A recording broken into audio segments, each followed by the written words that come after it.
देखिए, बैजनाथ में बीती रात उस समय अफरा तफरी मच गई जब करीब 1:30 बजे 2 बसें धू धू करके जलने लगी। स्थानीय लोगों के अनुसार जब उन्होंने रात करीब 1:30 बजे शोर सुना तो वे अपने घरों से बाहर निकले और अब देखा कि एक सीटीयू की बस और एक एचआरटीसी की बस आग की लपटों से घिरी हुई है।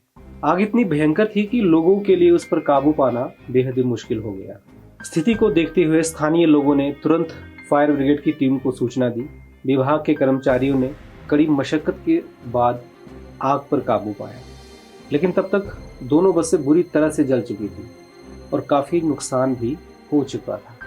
अब सवाल ये उठता है कि आखिर ये आग लगी कैसे।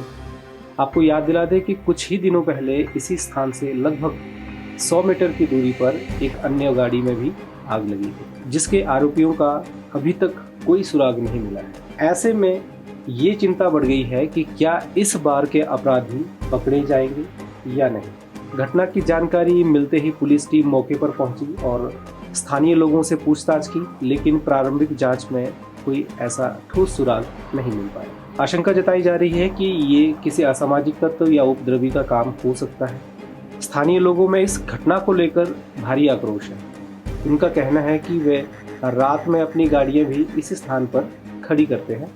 अगर अपराधी जल्दी नहीं पकड़े गए तो इस बात की कोई गारंटी नहीं कि कल उनकी भी गाड़ियों में आग लगा दी जाएगी। लोगों में भय का माहौल है और कई लोगों का कहना है कि अगर अपराधी इतने निडर है तो वे घरों में भी आग लगाने से गुरेज नहीं करेंगे।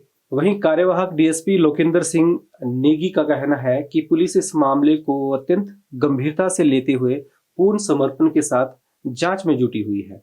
धर्मशाला से मौके पर पहुंची फोरेंसिक टीम ने कुछ महत्वपूर्ण सैंपल एकत्रित कर लिए हैं। साथ ही पूरे क्षेत्र की सीसीटीवी फुटेज को भी सुरक्षित कर लिया गया है, जिसमें कुछ संदिग्ध व्यक्ति स्पष्ट रूप से नजर आ रहे हैं। उन्होंने विश्वास जताया है कि दोषी बहुत शीघ्र ही कानून के कठोर शिकंजे में होंगे। आपको ये भी बता दें कि कुछ महीने पहले बैजनाथ और पपरोला में लगभग 32 सीसीटीवी कैमरे लगाए गए थे। इन कैमरों के लिए 25 लाख रुपए का बजट राज्यसभा सांसद इंदु गोस्वामी द्वारा उपलब्ध करवाया गया था। ये भी उल्लेखनीय है कि शिव मंदिर के गेट से लेकर बैजनाथ के पेट्रोल पंप तक एक भी कैमरा नहीं लगा है। संभवतः अपराधियों को ये जानकारी थी और उन्होंने इसी का फायदा उठाया। घटनास्थल के आसपास सरकारी आईटीआई और 3 अन्य स्कूल मौजूद हैं। साथ ही यहीं पर एक नया बस अड्डा भी निर्माणाधीन है।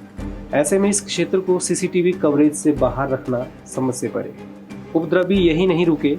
2 बसों में आग लगाने के बाद उन्होंने बैजनाथ बस अड्डे में जाकर एक निजी बस के शीशे भी तोड़ दिए हैं।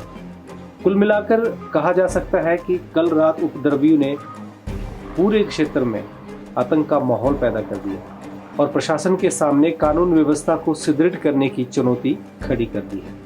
अब देखना यह है कि पुलिस इन लोगों तक कब पहुंचती है। लोगों का कहना है चंद उपद्रवियों की वजह से पूरा इलाका बदनाम हो रहा है। खैर, उम्मीद यही है कि पुलिस जल्द अपराधियों को पकड़कर उन्हें कानून के अनुसार उचित सजा दिलाए।